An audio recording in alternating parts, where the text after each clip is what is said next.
दोस्तों हमारा 7 मार्च को अच्छा 12वीं का भूगोल जियोग्राफी सब्जेक्ट का एमपी बोर्ड एग्जाम का पेपर है। लगातार दोस्तों मैं आपको तैयारी कराते जा रहा हूँ कि इसलिए लगभग मैंने आपको कंप्लीट तैयारी करा दी है। 2 अंकी 3 अंकी वाले 4 अंकी वाले, साथ ही आपका मानचित्र, भारत का मानचित्र, विश्व का मानचित्र वो भी कंप्लीट करा दिया है। वस्तुनिष्ठ भी मैंने आपको प्रैक्टिस करा दी है। ये आपकी महामैराथन होने वाली वस्तुनिष्ठ प्रश्न की होगी। अगर अभी तक आपने एक भी वस्तुनिष्ठ नहीं पढ़े हैं ओके, तो बस इस वीडियो को देख लेते हैं, जो वस्तुनिष्ठ बताओ तैयार कर लेते हैं, तो आपसे क्या है सभी वस्तुनिष्ठ आपसे पेपर में बनेंगे। तो आपके टोटल आपके क्या 17 अध्याय है लगभग आपके भूगोल में ओके।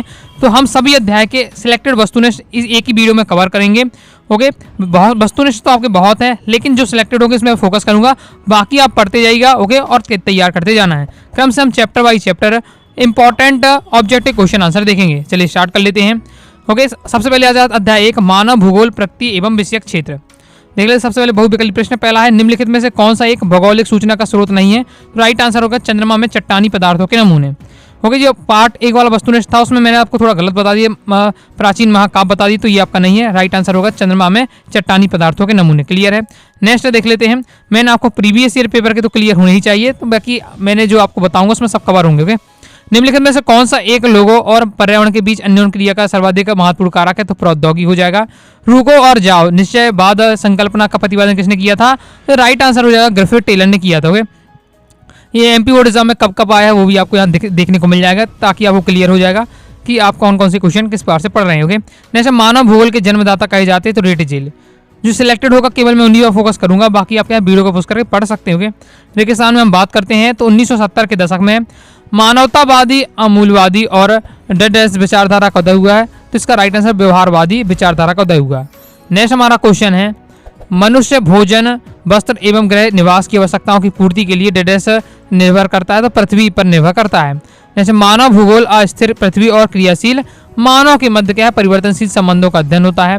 रेटजेल एक भूगोलवेत्ता है, तो जर्मनी भूगोलवेत्ता है ओके। नेक्स्ट भूगोलवेत्ता डेडेस को मानव भूगोल को जनक कहा जाता, तो रेटजेल को। सत्य में जैसे आपका इंपॉर्टेंट है, ग्रिफिथ टेलर ने नवनिश्चयवाद के जनक माने जाते हैं, बिल्कुल सत्य हो जाएगा। प्रौद्योगिकी मनुष्य पर पर्यावरण की बंदिशों को कम करती है, तो बिल्कुल सत्य हो जाएगा। फिर नेक्स्ट दोस्तों आपको तय करना है, मानव भूगोल में भौगोलिक पर्यावरण का अध्ययन किया जाता है, तो ये आपका क्या असत्य हो जाएगा।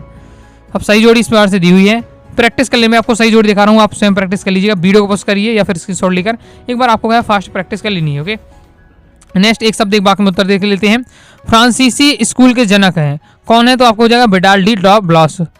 फिर नेक्स्ट आपको तैयार करके रखना है, मानव भूगोल का जनक किसे कहा जाता है? रेटजेल को कहा जाता है। एंथ्रोपोलॉजी नामक पुस्तक की रचना किसने की थी? तो फ्रेडरिक रेटजेल ने। फिर नेक्स्ट आपको तैयार कर लेना है, किसी भी समाज की सांस्कृतिक विकास के स्तर का सूचक क्या होता है? तो प्रौद्योगिकी का विकास। अब नेक्स्ट हमारा अध्याय आ जाता है विश्व जनसंख्या वितरण, घनत्व और वृद्धि के। इसमें आपको तैयार कर लेना है, किस विद्वान ने कहा कि लोगों की संख्या खाद्य आपूर्ति की अपेक्षा अधिक तीव्र गति से बढ़ रही है? तो थॉमस माल्थस ने कहा था ओके। नेक्स्ट देख लेते हैं, यहाँ आपका थॉमस माल्थस होगा।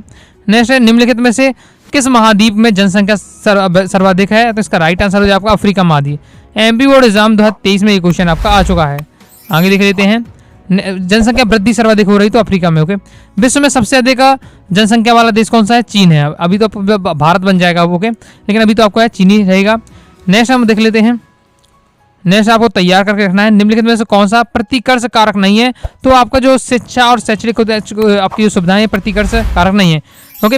मैं आपको समझा चुका हूँ, बहुत ज़्यादा महत्वपूर्ण है। प्रवास क्या है ये आपको क्लियर रखना है, 2 नंबर का क्वेश्चन पढ़ाया था। फिर प्रतिकर्ष प्रवास के प्रतिकर्ष कारक कौन से हैं? अपकर्ष कारक कौन से? एकदम रटे होने चाहिए, क्वेश्चन आपका एकदम आएगा। प्रतिकर्ष कारक यानी जो जिससे ऐसे कारक जिससे जबरदस्ती से आपको मजबूरन में आना आ रहे हैं ओके। आप मतलब दूसरी जगह प्रवास कर रहे हैं मजबूरी में, जैसे बेरोजगारी, महामारी, जलाभाव, इसके कारण ओके। उस स्थान को आप छोड़ना तो नहीं चाहते, लेकिन मजबूरी छोड़ना पाते छोड़े हैं, तो आपके प्रतिकर्ष कारक में। अपकर्ष कारक में जो आप जैसे आप वहाँ की दूसरी एरिया की जो सुविधाएं हैं, जैसे चिकित्सा शैक्षणिक सुविधाएं हैं, तो आपके अपकर्ष कारक में अंतर्गत आएगा। नेक्स्ट रेगिस्तान की पूर्ति में सबसे अधिक जनसंख्या वृद्धि दर वाला देश है आपका नाइजीरिया। लोगों की संख्या और भूमि के बीच अनुपात है आपका जनसंख्या घनत्व कहलाता है। एशिया महाद्वीप में सबसे अधिक जन घनत्व वाला देश है आपका बांग्लादेश। नेक्स्ट विश्व की 90% जनसंख्या स्थल भाग के 10% में निवास करती है, तो बिल्कुल सत्य हो जाएगा। जनसंख्या की वृद्धि दर को प्रतिशत में व्यक्त किया जाता है, बिल्कुल सत्य हो जाएगा। मृत्यु दर अधिक हो जाने से औसत जीवन प्रत्याशा घट जाती है, बिल्कुल सत्य आपका हो जाएगा। फिर सही जोड़ी इस बार से दी है, तो स्क्रीनशॉट लेकर आप प्रैक्टिस कर लीजिए या वीडियो को पोस्ट करिए और आपके यहाँ स्वयं से प्रैक्टिस करिए। सॉल्यूशन भी आपके दिए हुए हैं। नेक्स्ट अब देख लेते हैं, एक शब्द एक वाक्य में उत्तर। तो उत्प्रवासी किसे कहते हैं? तो जो एक स्थान से बाहर चले जाते प्रवासी कहलाते हैं। जनसंख्या की प्राकृतिक वृद्धि किस प्रकार ज्ञात की जाती है? प्राकृतिक वृद्धि बराबर होता है जन्म दर माइनस मृत्यु दर। नेक्स्ट आपको तैयार करके रखना है, जनसंख्या घनत्व किसे कहते हैं? तो प्रति इकाई क्षेत्रफल पर निवास करने वाले व्यक्तियों की संख्या को हम क्या जनसंख्या घनत्व कहते हैं। प्रवास किसे कहते हैं? तो मानव एक स्थान से दूसरे स्थान जब स्थानांतरित होता है या एक स्थान से दूसरे स्थान चला जाता रहने के लिए तो आपका प्रवास कहलाता है। ऑस्ट्रेलिया के पश्चिमी भाग में जनसंख्या घनत्व कैसे है? तो निम्न जनसंख्या घनत्व। ओके, नेक्स्ट हमारा अध्याय आ जाता है अध्याय 3 मानव विकास। देख लेते हैं, इसमें आपको सबसे पहले तैयार करना है मानव विकास की अवधारणा निम्नलिखित में से किस विद्वान ने दी थी? तो राइट आंसर हो जाएगा डॉक्टर महमूद उल हक ने। तो नेक्स्ट दोस्तों हमारा क्वेश्चन है प्रत्येक व्यक्ति को उपलब्ध अवसरों के लिए समान पहुंच की व्यवस्था करना कहलाता है। तो ये हमारा क्या कहलाता है? समता कहलाता है। नेक्स्ट दोस्तों आपको तैयार है किस देश में सकल राष्ट्रीय प्रसन्नता को देश की प्रगति का अधिकारित माप का घोषित किया गया है? तो भूटान को हो जाएगा। तो नेक्स्ट देख लेते हैं, नेक्स्ट निम्नलिखित में से कौन सा देश मानव विकास सूचकांक में प्रथम स्थान पर रखता है? बहुत ज्यादा इंपॉर्टेंट, नॉर्वे राइट आंसर हो जाएगा। एक स्थान देख लेते हैं, मानव विकास की अवधारणा विद्वान की देन है। तो डॉक्टर महमूद उल हक हो जाएगा। एमपीबोर्ड एग्जाम 23 में था, क्वेश्चन था आपका। नेक्स्ट क्वेश्चन हमारा विकसित देश की जीवन प्रत्याशा डेड है तो लगभग 80 वर्ष होती है। ओके, स्वास्थ्य का मूल्यांकन करने के लिए चुना गया सूचक आपका क्या जीवन प्रत्याशा है। आगे देख लेते हैं, सत्तासद देख लेते हैं। सत्तासद में हमारा पहला है आपका कि वृद्धि और विकास दोनों समय के संदर्भ में परिवर्तन को इंगित करते हैं, बिल्कुल सत्य हो जाएगा। संसाधनों तक पहुंच क्रय शक्ति के संदर्भ में मापा जाता है, सत्य हो जाएगा। फिर आपका नेक्स्ट है मानव विकास का अर्थ केवल आर्थिक विकास से होता, तो आपका सत्य हो जाएगा। मानव विकास का मतलब ये नहीं है कि आप आर्थिक विकास हो, हर प्रकार से आपका बौद्धिक शैक्षणिक विकास भी होना चाहिए इस प्रकार से। फिर आपका आ जाता है सही जोड़ी, इस प्रकार से दी हुई है, प्रैक्टिस कर लीजिए। जैसे आपका विकसित देश है तो विकसित देश में क्या होता है? मृत्यु दर कम ही होती आती है। ओके, मानव विकास के मूलभूत क्षेत्र में क्या हो जाएगा? आपका स्वास्थ्य, शिक्षा, संसाधनों तक पहुंच है। गुणात्मक परिवर्तन आपका विकास है। दक्षिण एशियाई अर्थशास्त्री हो जाएगा। दूसरा आपका अमृत सेन हो जाएगा। आधारभूत आवश्यक हो जाएगा। दूसरा आपका 6 न्यूनतम आवश्यकताओं का समूह। एक शब्द एक वाक्य में उत्तर दिया हुआ है। यूएनडीपी द्वारा प्रयुक्त मानव विकास मापन के 2 महत्वपूर्ण सूचकांक कौन से हैं? तो आपका मानव विकास सूचकांक और गरीबी सूचकांक। नेक्स्ट है मानव विकास प्रतिवेदन प्रतिवर्ष किसके द्वारा प्रकाशित किया जाता है? संयुक्त राष्ट्र विकास कार्यक्रम द्वारा। नेक्स्ट दोस्तों आपको तैयार करके रखना है मानव विकास का उद्देश्य क्या है? तो जीवन की गुणवत्ता में सुधार करना है। बाकी इस बार से दिए एक बार सभी आपको पढ़ लेना है। नेक्स्ट हमारा अध्याय आ जाता है अध्याय 4 प्राथमिक क्रियाएं। चलिए इससे देख लेते हैं। तो निम्नलिखित में से कौन सी रोपण फसल नहीं है? रोपण फसल आपकी गेहूं का है, इसमें रोपण फसल नहीं है। बाकी कॉफी है, गन्ना, ये रबड़, ये सभी आपके हैं रोपण फसल है। क्लियर है। नेक्स्ट देख लेते हैं, निम्न देशों में से किस देश में सहकारी कृषि का सफल परीक्षण किया गया है? तो डेनमार्क में किया गया है। फूलों की कृषि आपकी क्या है? पुष्पोत्पादन कहलाती है। पुष्पों का उत्पादन करना है, पुष्पोत्पादन। ओके, नेक्स्ट है निम्न में से कौन सी कृषि के प्रकार का विकास यूरोपीय औपनिवेशिक समूह द्वारा किया जाता है? तो आपका हो जाएगा रोपण कृषि। फिर नेक्स्ट है निम्नलिखित में से किस प्रकार की कृषि खट्टे रसेदार फलों के लिए कृषि की जाती है? तो भूमध्य सागरीय कृषि। के नेक्स्ट देख लेते हैं, निम्न में से कौन सी फसल एकल कृषि नहीं है? तो इसका राइट आंसर आपकी विस्तृत कृषि का है, एकल कृषि नहीं है। नेक्स्ट है सोवियत संघ में सामूहिक कृषि को निम्नलिखित में से क्या कहा जाता है? कोल खजोल कहा जाता है। क्लियर है। अब देख लीजिए रेगिस्तान की पूर्ति में भोजन संग्रहण एवं डेडस प्राचीनतम ज्ञात आर्थिक क्रिया है, तो आखेट हो जाएगा। पुष्प उत्पादन में डेडस देश विशिष्ट स्थान रखता है, तो नीदरलैंड हो जाएगा। चाय और रबड़ फसलों की कृषि डेडस के अंतर्गत आती है, तो रोपड़ कृषि के अंतर्गत आती है। फिर नेक्स्ट है फूलों की कृषि क्या है? पुष्प उत्पादन कहलाती है। सरकारी कृषि का सफल परीक्षण डेडस ने किया है, तो डेनमार्क ने किया है। सत्तासद देख लेते हैं, तो खनिज संसाधनों का संरक्षण आवश्यक नहीं है, तो असत्य हो जाएगा। भैया बहुत जरूरी है, संसाधन का संरक्षण आवश्यक है, लिखा है यहाँ नहीं, इसलिए आपका असत्य हो जाएगा। आखेट मानव का प्राचीनतम क्रियाकलाप है, बिल्कुल सत्य हो जाएगा। आखेट यानी शिकार करना। ओके, नेक्स्ट देख लेते हैं, फिर आपके इस बार से सही जोड़ी दी हुई है, तो इसको आपको प्रैक्टिस कर लेना है। जिसमें आपका इंपॉर्टेंट है कहवा पूछा जाए तो कहवा क्या रोपड़ कृषि में आएगा। कृषि पूछा जाए तो कृषि दोस्तों आपका किस में आएगा? तो ये आपका आएगा प्राथमिक क्रिया में। क्लियर है। बाकी एक बार पढ़ लीजिएगा पूरा अपनी तरफ से। मानव का प्राचीनतम कार्य क्रियाकलाप कौन सा है? तो आखेट और संग्रहण करना। कौन सी क्रिया प्रत्यक्ष रूप से पर्यावरण पर निर्भर होती है? तो प्राथमिक क्रिया। प्राथमिक क्रियाकलाप करने वाले लोगों को क्या कहते हैं? इंपॉर्टेंट है, लाल कलर से में कहा जाता है, जो क्या है प्राथमिक क्रिया करते हैं। जेपोटो वृक्ष से दूध से क्या बनता है? तो आपका चिंगम बनती है। बाकी इस प्रकार से आपका दिया है, पढ़ लीजिएगा। फिर यहाँ से ब्राजील में कॉफी के बागानों को क्या कहा जाता है? फिजेंडा कहा जाता है, इंपॉर्टेंट है आपका ये। फिर नेक्स्ट है विश्व में क्या सबसे अधिक कॉफी का उत्पादन किस देश में होता है? तो ब्राजील में होता है। बाकी ये सभी आपके लगातार एमपीबीएम 24 में आए थे, सब आपको तैयार करके रखना है। अब नेक्स्ट हमारा अध्याय जाता है अध्याय 5 द्वितीय क्रियाएं। चलिए इसे देख लेते हैं। अब मतलब द्वितीय क्रिया वाला, तो उसमें द्वितीय क्रिया की पूरी बात होगी। तो मैं आपको पहले हमेशा क्वेश्चन आंसर पढ़ाते समय बता चुका हूँ कि आपको दोस्तों प्राथमिक क्रियाएं, द्वितीयक क्रियाएं, तृतीयक क्रियाएं, चतुर्थ क्रियाएं, ये सभी क्रियाओं की आपकी परिभाषा मतलब दो लाइन में आपको पता होना चाहिए ये क्या क्रिया है और इनके उदाहरण के साथ आपको तैयार होना चाहिए। यहाँ से क्वेश्चन आपका जरूर बनने वाला है। ओके, तो देख लेते हैं। इसमें आपको तैयार कर लेना वे क्रियाएं जिनके अंतर्गत प्रकृति प्रदत्त वस्तुओं को रूप परिवर्तित करके उन्हें उपयोग में किया जाता है या एवं मूल्यवान बनाया जाता है, द्वितीय क्रियाकलाप कहलाती हैं। द्वितीय क्रियाकलाप में क्या होता है, जो हमारे जो प्रकृति द्वारा प्राप्त वस्तुएं हैं ओके, उनको क्या हम उनके उद्योगों द्वारा उनको क्या नई चीज़ बनाते हैं, उनसे मूल्यवान चीज़ बनाते हैं, फिर उनको क्या है उसका व्यापार करते हैं। जैसे निम्नलिखित में से कौन सा उद्योग खनिज आधारित उद्योग है, तो लोहा इस्पात उद्योग क्या है, खनिज आधारित उद्योग हो जाएगा। नेक्स्ट देख लेते हैं। नेक्स्ट है हमारा फूड लूट उद्योग की विशेषता है, यानी स्वच्छंद उद्योग की विशेषता क्या है, कहीं भी स्थापना करना, ये क्या है उसकी विशेषता रहती है। नेक्स्ट निम्न में से कौन सी एक अर्थव्यवस्था में उत्पादन का स्वामित्व व्यक्तिगत होता है, तो पूंजीवाद में। फिर नेक्स्ट देख लेते हैं। नेक्स्ट पार्ट आपका दिया हुआ है, इसे आपको तैयार कर लेना है। रेगिस्तान देख लेते हैं। इसमें आपका है कच्चे माल पर आधारित उद्योग इस प्रकार से विभाजित किया जाता है, तो 5 प्रकार से विभाजित किया जाता है। आधुनिक सभ्यता का आधार है, तो अब कौन सा उद्योग आधार है, लौह इस्पात हो जाएगा। सार्वजनिक क्षेत्र में के उद्योग डेडस के अधीन होते हैं, तो सरकार के अधीन होते हैं। 77 में आपको तैयार करके रखना है। मत्स्य पालन और पशुपालन गौण व्यवसाय में आते तो असत हो जाएगा, ये मुख्य व्यवसाय गौण व्यवसाय नहीं है। ओके, नेक्स्ट वास्तविक उत्पादन श्रमिकों को नीली कॉलर श्रमिक कहा जाता है, तो आपका ये सत्य हो जाएगा।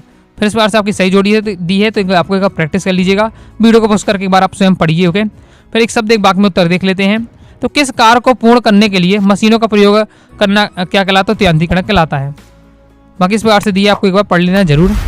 आगे नेक्स्ट हमारा अध्याय आ जाता है अध्याय 6 तृतीयक और चतुर्थ क्रियाकलाप देख लेते हैं। तो निम्नलिखित में से कौन सा एक तृतीय क्रियाकलाप है, तो व्यापार करना क्या तृतीय क्रियाकलाप, बाकी खेती करना और आपका आखिर करना ये क्या है प्राथमिक कार्य के अंतर्गत आते हैं। नेक्स्ट है निम्नलिखित क्रियाकलाप में से कौन सा द्वितीय सेक्टर का नहीं है, द्वितीय सेक्टर का नहीं है, तो मछली पकड़ना आपका क्या है द्वितीय सेक्टर नहीं है, यानी द्वितीय क्षेत्र का नहीं है। मछली पकड़ना एक प्राथमिक क्षेत्र में आएगा। ओके, नेक्स्ट हम देख लेते हैं। तो नेक्स्ट आपको पढ़ना है वे कार्य जिनमें उच्च परिणाम और उच्च स्तर वाले अन्वेषण सम्मिलित होते हैं कहलाते हैं, वो हमारे क्या कहलाते हैं, चतुर्थ क्रियाकलाप कहलाते हैं। आगे देख लेते हैं। बाकी एक बार आपको वीडियो पोस्ट करके आपको सब पढ़ते जाना होगा, जो सिलेक्टेड है मैं फोकस करते जाऊंगा। रेगिस्तान में देख लेते हैं। तो इसमें आपको जैसे पढ़ना है पंचम क्रियाकलाप में कार्य करने वाले लोग क्या कहलाते हैं, तो स्वर्ण कालर कहलाते हैं। तो लाल कालर हमने देखा, नीले कलर देखा, स्वर्ण कालर देखा, तो यहाँ से कालर से संबंधित क्वेश्चन बन सकता है, क्योंकि किस एरिया में करने वाले लोग क्या कौन सा कालर कहा जाता है, पढ़ के एकदम रखना है। ओके, दो नोडों के जोड़ने वाली को सड़क कहलाते हैं, तो ये आपका क्या है, तो ये आप हो जाएगा योजक। ओके, पढ़ लीजिएगा एक बार इस बार से। बाकी नेक्स्ट आपका यहाँ इंपॉर्टेंट है कि थोक व्यापार का गठन फुटकर भंडारों द्वारा होता, तो आपका सत्य हो जाएगा। विश्व में संचार तंत्र में इंटरनेट ने क्रांति ला दी, बिल्कुल सत्य हो जाएगा। सही जोड़ी इस बार से दी है, प्रैक्टिस कर लीजिएगा। एक शब्द एक वाक्य और देख लेते हैं। तृतीय क्रियाकलाप किससे संबंधित है, तो सेवा क्षेत्र। तृतीय क्रियाकलाप को क्या है, सेवा क्षेत्र कहा जाता है। ओके, जैसे कौन सा देश विश्व में चिकित्सा पर्यटन में अग्रणी बनकर उभर रहा है, तो भारत हो जाएगा। नेक्स्ट है तृतीय क्रियाकलापों की दो प्रमुख तत्व को बताने, तो उत्पादन और विनिमय क्या है, दो इसके तत्व हैं। आगे नेक्स्ट आ जाता है अध्याय 7 परिवहन एवं संचार देख लेते हैं। तो विश्व का सबसे लंबा लेडमार्क कौन सा है, ट्रांस साइबेरियन लेडमार्क। ओके, और विश्व के मानचित्र में कहाँ है वो आपको एकदम क्लियर रखना है। ओके, विश्व का मानचित्र प्रैक्टिस आपकी कराई दी है। भूमध्य सागर और लाल सागर को जोड़ने वाली नहर वाली क्या है, स्वेज नहर कहलाती है। सबसे सस्ता परिवहन कौन सा, तो जल परिवहन क्या सबसे सस्ता माना जाता है। नेक्स्ट हम देख लेते हैं। तो किस देश में रेल मार्ग के जाल का सघनतम घनत्व पाया जाता है, तो संयुक्त राज्य अमेरिका हो जाएगा। फिर आपका नेक्स्ट देख लेते हैं रेगिस्तान की पूर्ति। परिवहन में क्रांति डेडस की शताब्दी से आई है, तो 18वीं शताब्दी से आई है। नेक्स्ट चैनल टनल पेरिस को डेडस से जोड़ता है, तो लंदन से जोड़ता है। एक स्थान से दूसरे स्थान को संदेश भेजने को की व्यवस्था को हम क्या संचार कहते हैं। फिर आपका दिया हुआ सत्य पनामा नहर पूर्व में अटलांटिक महासागर को पश्चिमी में प्रशांत महासागर से नहीं जोड़ती है, असत्य हो जाएगा, क्यों जोड़ती है नहीं लिखा इसलिए आपका सत्य हो रहा है। स्वेज नहर की अपेक्षा पनामा नहर का व्यापारिक महत्व अधिक है, तो आपका असत्य हो जाएगा। स्वेज नहर की अपेक्षा पनामा नहर का व्यापारिक महत्व नहीं है, किसका महत्व सबसे ज्यादा स्वेज नहर का है, जबकि यहाँ बोला जाए पनामा नहर का ज्यादा, इसलिए आपका असत्य हो रहा है। बाकी इस बार से दिए पढ़ लीजिएगा, ये आपको जोड़ी दी है, प्रैक्टिस एक बार कर लीजिए स्वयं वीडियो को पोस्ट करके। फिर एक शब्द एक वाक्य में हम देख लेते हैं। तो परिवहन किस प्रकार का उद्योग है, तो सेवा उद्योग होता है आपका। फिर इसके बाद नेक्स्ट है आपका स्थल परिवहन के अंतर्गत नवीनतम विकास के रूप में कौन से हैं, तो आपका हो जाएगा आपका पाइपलाइन हो जाएगा, राजमार्ग और तार मार्ग। फिर नेक्स्ट है आपका ट्रांस साइबेरियन रेल मार्ग किस देश में है, तो रूस में है। हैलीफैक्स किस देश का प्रमुख रेलवे स्टेशन है, कनाडा का हो जाएगा। रूस का महत्वपूर्ण रेल मुख्यालय कौन सा है, तो मॉस्को हो जाएगा। आगे इस बार से आपका दिया पढ़ लीजिएगा पूरा। ओके, अब दोस्तों हम देखेंगे अध्याय 8 अंतर्राष्ट्रीय व्यापार से वस्तुनिष्ठ। तो इसमें आपको तैयार करके रखना है आयात और निर्यात के बीच मूल्य के अंतर को हम क्या कहते हैं, तो व्यापार संतुलन कहते हैं। विश्व का व्यापार संगठन का मुख्यालय कहाँ इंपॉर्टेंट है, जिनेवा में है। नेक्स्ट है आपका निम्न में से कौन सा पत्तन विश्राम पत्तन में है, तो होनोलुलु आपका क्या है, विश्राम पत्तन है। ओके, नेक्स्ट है आपका निम्नलिखित महाद्वीप में से किस एक से विश्व व्यापार का सर्वाधिक प्रवाह होता है, तो इसका राइट आंसर हो जाए आपका यूरोप महाद्वीप। रेगिस्तान की पूर्ति देख लेते हैं। तो अंतर्राष्ट्रीय व्यापार का होना राष्ट्रों के लिए क्या है, लाभदायक होता है। अंतर्राष्ट्रीय व्यापार उत्पादन में डेडेस का परिणाम है, तो विशेषीकरण का परिणाम है। आधुनिक समय में व्यापार देशों की डेडेस नीति बन गई, तो विदेशी नीति बन गई है। 77 में देख लेते हैं सैन फ्रांसिस्को विश्व का सबसे बड़ा स्थल रुद्ध वतन है, तो आपका सत्य हो जाएगा। सघन बसाव वाले देश में आंतरिक व्यापार अधिक होता है, तो बिल्कुल सत्य हो जाएगा। आगे देख लेते हैं सही जोड़ी इस प्रकार से दी, एक बार पढ़ लीजिएगा पूरा। फिर आ जाता है हमारा एक शब्द एक वाक्य में उत्तर देना है। जॉन बिल मिल मेला किस स्थान पर लगता है, तो आपका गुवाहाटी असम में लगता है। विश्व व्यापार संगठन WTO कब बनाया गया, तो जनवरी 1955 में हो जाएगा। 2016 में कितने देश विश्व व्यापार संगठन के सदस्य थे, तो 164 देश। फिर इसके बाद नेक्स्ट देख लेते हैं। नेक्स्ट आपको पढ़ना है पैकेट स्टेशन या फेरी पत्तन के 2 उदाहरण आपको बताने, तो ये 2 उदाहरण पढ़ लीजिएगा। केपटाउन किस देश का पत्तन है, तो दक्षिण अफ्रीका का। आगे नेक्स्ट हमारा अध्याय जाता है अध्याय 9 जनसंख्या वितरण और घनत्व वृद्धि और संसाधन। ओके, अब जैसे 2 किताबें बाकी, तो मैंने कहा क्रम से लेकर चलना होगा। ये अध्याय 8 तक कंप्लीट हो जाता है, तो अध्याय 9 से इसे मान के चलते हैं, क्रम से लिए। ओके पूरे नेक्स्ट देख लेते हैं इसमें। तो बहुविकल्पी प्रश्न है, इसमें आपको तैयार कर लेना है। भारत का सबसे अधिक जनसंख्या वाला राज्य कौन सा, तो उत्तर प्रदेश है। ओके, एक स्टूडेंट कमेंट कर रहा था सर जनसंख्या ज़्यादा किस में है, बिहार में, तो वह कि उत्तर प्रदेश में है, सीधा है। मैपिंग में आपको समझा रहा जब, और आपके पेपर में कैसे आएगा मैपिंग में सबसे अधिक जनसंख्या वाला राज्य। अब सीधा नहीं बोला जाएगा उत्तर प्रदेश को बताओ, इस प्रकार से बोला जाएगा। तो आपको पहले दिमाग लगाना पड़ेगा उत्तर प्रदेश, और फिर उत्तर प्रदेश को आपको क्या है मैप में आपको दिखाना पड़ेगा भारत की मानचित्र में। ओके, नेक्स्ट देख लेते हैं। नेक्स्ट निम्नलिखित में राज्यों में किस एक में जनसंख्या घनत्व सर्वाधिक है, तो पश्चिम बंगाल में क्या है जनसंख्या घनत्व पूछे। ओके, फर्क है आपका, अंतर होता है। जनसंख्या घनत्व पूछे तो पश्चिम बंगाल, और जनसंख्या पूछे सबसे ज्यादा जनसंख्या कहा, तो उत्तर प्रदेश। ओके, नेक्स्ट आपको 2011 की जनगणना के अनुसार भारत की जनसंख्या कितनी कौन सी है, तो 121 करोड़ हो जाएगा। सभी एकदम सिलेक्टेड है, तैयार करके आपको सभी रखना है। रेगिस्तान की पूर्ति में देख लेते हैं। तो बिहार में भारत में सर्वाधिक जनसंख्या घनत्व पूछा जा रहा है, जनसंख्या घनत्व पूछा जाए तो आपके केस में होने वाला है किस राज्य में, बिहार में।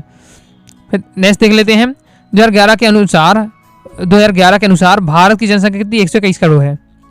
आगे देख लेते हैं हिमाचल प्रदेश में निम्न नगरीय जनसंख्या वाला भारत का राज्य है, तो बिल्कुल आपका सत्य हो जाएगा ये। बाकी इस बार से आपकी सही जोड़ी दी है, पूरी प्रैक्टिस के लिए सभी इंपॉर्टेंट है। जब प्रीवियस ईयर वाली तो आपको एकदम रटी होनी चाहिए। ओके, एक शब्द एक वाक्य में उत्तर देख लेते हैं। जनगणना के अनुसार भारत का जनसंख्या घनत्व कितना है, तो 382 व्यक्ति प्रति वर्ग किलोमीटर है। कृषि घनत्व को कैसे ज्ञात किया जाता है, तो इसका फॉर्मूला होता है कुल कृषि जनसंख्या बटे निवल कृषि क्षेत्र। आपको क्या 2 नंबर में ये बात समझाई थी। आगे देख लेते हैं 2011 की जनगणना के अनुसार भारत के किस राज्य में नगरीय जनसंख्या का अनुपात क्या सर्वाधिक है, तो गोवा में क्या सबसे ज्यादा होता है। भारत के किस राज्य में जनसंख्या घनत्व अधिक है, तो आपका हो जाएगा अरुणाचल प्रदेश है, निम्न है आप। ओके, जनसंख्या घनत्व निम्न है, तो अरुणाचल प्रदेश में क्या निम्न है आपका। जनसंख्या की दृष्टि से भारत का कौन सा स्थान है, तो दूसरा स्थान है। ओके, आगे देख लेते हैं भारत में सबसे अधिक साक्षर राज्य कौन सा है, तो केरल है। क्लियर है, आगे देख लेते हैं। अब नेक्स्ट हमारा अध्याय 10 आ जाता है मानव बस्तियां। तो विराटनगर है, तो विराटनगर दिल्ली हो जाएगा। धार्मिक नगर कौन सा इसमें से, धार्मिक नगर का उज्जैन है। ओके, महाकालेश्वर के कारण है। ओके, नेक्स्ट है ग्रामीण बस्तियों की प्रमुख विशेषता क्या है, तो ये सभी विशेषताएं छोटी बस्तियां होती हैं, प्राथमिक क्रियाकलाप करते हैं गांव के लोग और कम गतिशील होते हैं। ओके, नेक्स्ट है निम्नलिखित में से कौन सा नगर नदी तट पर अवस्थित नहीं है, तो भोपाल क्या है नदी तट पर नहीं, बाकी ये सब क्या है नदी के तट पर है, ये सभी जो शहर हैं। प्रशासनिक नगर है, तो नई दिल्ली क्या है प्रशासनिक नगर के अंतर्गत आएगा। आगे देख लेते हैं आगे कौन सा इंपॉर्टेंट है। रेगिस्तान की पूर्ति में नैनीताल भारत के एक कैसे नगर है, तो पर्यटन नगर है। भारत में नगरों का अभ्युदय काल में हुआ, तो आपके प्रागैतिहासिक काल में हुआ। गंगा के मैदान में अधिकांश गांव डेडेस कार के हैं, किस प्रकार के, तो गुच्छित प्रकार के हैं। स्मार्ट सिटी मिशन का उद्देश्य डेडेस को बढ़ावा देना है, तो शहरों को बढ़ावा देना है। हम देख लेते हैं सत्य। तो पहला हमारा ग्रामीण बस्तियों के लोग प्राथमिक कार्य करते हैं, बिल्कुल सत्य। गांव के लोग क्या है प्राथमिक कार्य करते हैं, जंगलों से जुड़े रहते हैं। नैनीताल एक पर्यटन नगर है, बिल्कुल सत्य हो जाएगा आपका। 20वीं शताब्दी के दौरान भारत में नगरीय जनसंख्या 11 गुना बढ़ी, तो ये भी आपका क्या सत्य हो जाएगा। फिर आ जाती सही जोड़ी इस बार से दी है, प्रैक्टिस कर लीजिए, बिल्कुल सिंपल आपको दी हुई है। फिर आ जाते एक शब्द एक वाक्य में उत्तर देना है। बस्ती क्या से क्या तात्पर्य है, तो किसी प्रकार का या आकार के घरों में के समूह को हम क्या बस्ती कह देते हैं। ओके, नेक्स्ट है भारत में नगरों का किस वर्ग में शहरों और नगरों की संख्या सबसे अधिक है, तो आपका हो जाएगा प्रथम वर्ग के नगरों में। नेक्स्ट आपको तय करना है सिंधु घाटी सभ्यता के 2 विकसित नगरों के नाम, हड़प्पा और मोहनजोदड़ो। भोपाल मध्य प्रदेश का किस प्रकार का नगर है, तो एक प्रकार का प्रशासनिक नगर है। नेक्स्ट आ जाता है अध्याय 11 भू संसाधन तथा कृषि। देख लेते हैं चाय उत्पादन में भारत का विश्व में स्थान है, तो कौन सा स्थान है, पहला स्थान है। निम्नलिखित में से कौन सी नकदी फसल है, तो रबड़ क्या है, नकदी फसल में अंतर्गत आएगा। निम्नलिखित में से किसे मसालों का राज्य कहा जाता है, तो केरल को कहा जाता है। अब जो मैं आपको बता रहा हूँ ये आपको मैं जैसे मान लीजिए ये आपका विकल्प वाले में बता रहा हूँ, तो आपके रेगिस्तान में आ सकता है, एक शब्द बाकी में आ सकता है, तो फैक्ट आपको क्या है याद रखने पड़ेंगे। निम्न में से कौन सा भू उपयोग सवर्ग नहीं है, तो आपका हो जाएगा सीमांत भूमि। आगे देख लेते हैं, बाकी सभी इंपॉर्टेंट पढ़ के आपको रखना है। शुष्क कृषि में निम्न में से कौन सी फसल नहीं बोई जा सकती है, तो शुष्क कृषि में गन्ना नहीं बोई जा सकती, बाकी ज्वार मूंगफली और आगे बोई जा सकती है। ओके, रेगिस्तान की पूर्ति में देख लेते हैं भारत में चीनी का दूसरा उत्पादन राज्य कौन है, महाराष्ट्र है। चाय सर्वाधिक डेडेस राज्य में पाई जाती है, असम में पाई जाती हैं। दालें प्रचुर मात्रा में क्या प्रोटीन का एक स्रोत माना जाता है। ओके, नेक्स्ट है भारत की प्रमुख पेय फसलें कॉफी एवं क्या है, चाय है। गन्ना उत्पादक में भारत का विश्व में कौन सा स्थान है, दूसरा स्थान है। फिर देख लेते हैं 70। अब दोस्तों आपको कमेंट बॉक्स में बताइए कि गन्ना में भारत का जो क्या है गन्ना उत्पादन है भारत का दूसरा स्थान है, पहले स्थान पर कौन है। मैंने आपको मैपिंग के समय बताया था, तो आप कमेंट बॉक्स में बताइए। ओके, अब देख लेते 77 विकासशील देशों में कृषि का सकल घरेलू उत्पाद में योगदान कम होते जा रहा, बिल्कुल सत्य हो जाएगा। नेक्स्ट आपको तैयार करके रखना है गन्ना एक क्या खाद्यान्न फसल है, तो आपका असत्य हो जाएगा। नेक्स्ट है भारत की प्रमुख खाद्यान्न फसल क्या है, चावल है, तो बिल्कुल सत्य आपका हो जाएगा। गेहूं की कृषि में मानव श्रम अधिक लगता है, तो बिल्कुल सत्य, ज़्यादा मेहनत लगती है गेहूं की कृषि में। सही जोड़ी आ जाती है, आपकी सही जोड़ी दी है। एक बार वो क्या है वीडियो को पोस्ट कर लिए और तुरंत ही क्या है पूरा तैयार कर लीजिए, एक बार प्रैक्टिस कर लीजिए तो भी आपसे बन जाएगा। फिर आ जाता है एक शब्द एक वाक्य में उत्तर देना है। कृषि योग्य भू उपयोग में कृषि के किस वर्ग का प्रतिशत अधिक होता है, तो निबल बोया गया क्षेत्र का क्या प्रतिशत ज़्यादा होता है। भारत में सर्वाधिक सोयाबीन उत्पादन राज्य का नाम कौन सा है, तो मध्य प्रदेश का है सबसे ज़्यादा सोयाबीन उत्पादन होता है। जायद फसल ऋतु की कोई 2 फसलों के आपको नाम बताने हैं। जायद फसल ऋतु के तरबूज खीरा ककड़ी या फिर आपके हो जाएंगे। नेक्स्ट है कौन सी फसल ऋतु रबी की कटाई के बाद प्रारंभ होती है, तो जायद की फसल। बाकी इस पर सब पढ़ लीजिएगा। भारत की 2 प्रमुख रेशेदार फसलों के नाम बताना, तो कपास हो गया, जूट हो गया, जैसे जूट हो गया पटसन भी कहा जाता है। भारत का सुनहरा रेशा किसे कहा जाता है, जूट पटसन को कहा जाता है सुनहरा रेशा। इंपॉर्टेंट सभी आपको तैयार करके रहना है। वर्तमान में पड़ती भूमि क्या है, तो एक कृषि वर्ष या उससे कम समय तक कृषि रहित रहने वाली भूमि को हम क्या है पड़तीली भूमि कहा जाता है। बाकी इस बार से दिया पूरा आपको तैयार कर लेना है। अब दोस्तों हम देखेंगे अध्याय 12 जल संसाधन। देख लेते हैं जल संसाधन में आपको जैसे ये इंपॉर्टेंट कि जल किस प्रकार संसाधन, जल का आपका चक्रीय संसाधन है। ओके, भारत में विश्व के कुल जल संसाधनों का कितना प्रतिशत जल मिलता है, तो 4% राइट आंसर हो जाएगा। फिर नेक्स्ट है भारत में नदियों की संख्या कितनी, लगभग 11,000 हो जाएगा आपका। आगे रेगिस्तान की बात करते हैं तो देश में कुल उपयोगी जल संसाधन 10 घन किलोमीटर है, तो आप हो जाएगा 1122 घन किलोमीटर। भारत में जल अधिनियम आया 1974 में। नदियों में प्रदूषकों का संकेंद्रण 10 के मौसम में बहुत अधिक होता है, तो गर्मी में हो जाएगा। भारत में सबसे बड़ा नदी बेसिन गंगा नदी का है। ओके, सब देख लेते हैं। हैदराबाद द्वारा मूसी नदी का प्रदूषण हो रहा है, तो बिल्कुल सत्य हो जाएगा। जल आपका अचक्रीय संसाधन, तो असत्य हो जाएगा क्योंकि क्या है जल एक आपका चक्रीय संसाधन है, जस्ट हमने पढ़ा है। नेक्स्ट पृथ्वी पर अलवणीय यानी ताजा जल कुल जल का लगभग 30%, तो आपका बिल्कुल सत्य हो जाएगा। इसके बाद दोस्तों सही जोड़ी आ जाइए, प्रैक्टिस कर लीजिएगा। एक शब्द एक वाक्य में उत्तर देख लेते हैं। भारत अपने कितने प्रतिशत धरातलीय जल का ही उपयोग कर पाते, तो केवल 32% क्या है जो जल है उसका उपयोग कर पाते हैं हम। नेक्स्ट है किन राज्यों में लेगूनों और झीलों में बड़े धरातलीय जल संसाधन है, तो केरल, उड़ीसा और पश्चिम बंगाल में। दक्षिण भारत की कौन सी नदियां हैं जिनके वार्षिक जल प्रवाह का अधिकतर भाग काम में लाया जाता है, तो गोदावरी, कृष्णा और कावेरी क्या है आपकी, ये आपकी प्रमुख दक्षिण भारत की नदियां हैं। नेक्स्ट है हमारा क्वेश्चन है वर्षा जल संग्रहण का कोई एक उद्देश्य आपको बताना है, तो जल की उपलब्धता में वृद्धि करना, ये क्या एक प्रमुख उद्देश्य है। किन 2 नगरों के बीच यमुना सर्वाधिक प्रदूषित है, तो दिल्ली और इटावा। नेक्स्ट आ जाता है अध्याय 13 खनिज और ऊर्जा संसाधन। तो बहुत ज़्यादा मेहनत लग जाती है, कंटेंट आप देख रहे हैं इसके लिए कई महीने की मेहनत लगी, कई महीनों से तैयार किया गया टाइप करके, ओके पूरा रिसर्च करके आप समझ सकते हैं। तो वो तो है ही, साथ ही वीडियो बनाने में आप देख रहे हैं लगातार मेहनत कर रहा हूँ, तो क्या है आपका है वीडियो को लाइक जरूर कर दीजिएगा। ओके, आगे हम देख लेते हैं अध्याय 13 खनिज और ऊर्जा संसाधन वाले से। इसमें आपको तैयार रखना है तांबे का सबसे अधिक उत्पादन किस राज्य में होता है, तो राजस्थान में सबसे ज़्यादा इसका उत्पादन किया जाता है। निम्न में से कौन सा खनिज अधात्विक खनिज है? तो अभ्रक है, वो आपका क्या है? अधात्विक खनिज। बाकी सोना, तांबा और जस्ता ये क्या है? सब आपके धात्विक खनिज में आ जाते हैं। नेक्स्ट, मध्य प्रदेश में सबसे महत्वपूर्ण कोयला खनन केंद्र कहाँ है? तो सिंगरौली में। मध्य प्रदेश में सिंगरौली में सबसे ज्यादा क्या है? कोयला होता है आपका। फिर नेक्स्ट है, निम्नलिखित में से कौन सा ऊर्जा का अनवीनीकरण स्रोत है? तो ताप आपका है अनवीनीकरण स्रोत है। फिर आ जाता है रेगिस्तान की पूर्ति कीजिए। भारत में बॉक्साइट का सबसे बड़ा उत्पादक राज्य कौन सा? उड़ीसा हो जाएगा। भारत में सर्वाधिक महत्वपूर्ण कोयला क्षेत्र दामोदर घाटी में। नेक्स्ट है, सर्वश्रेष्ठ किस्म का लोहा डेडेस कहलाता है? तो मैग्नेटाइट कहलाता है। फिर आ जाते हैं 77, अभ्रक को भूरा हीरा कहा जाता है? तो आपका असत्य हो जाएगा। नेक्स्ट है, असम घाटी में खनिज तेलों के निक्षेप से में पाया जाता है? बिल्कुल सत्य हो जाएगा। आगे देख लेते हैं, प्राकृतिक गैस ऊर्जा का एक नवीनीकरण योग्य स्रोत है? तो आपका क्या? असत्य हो जाएगा।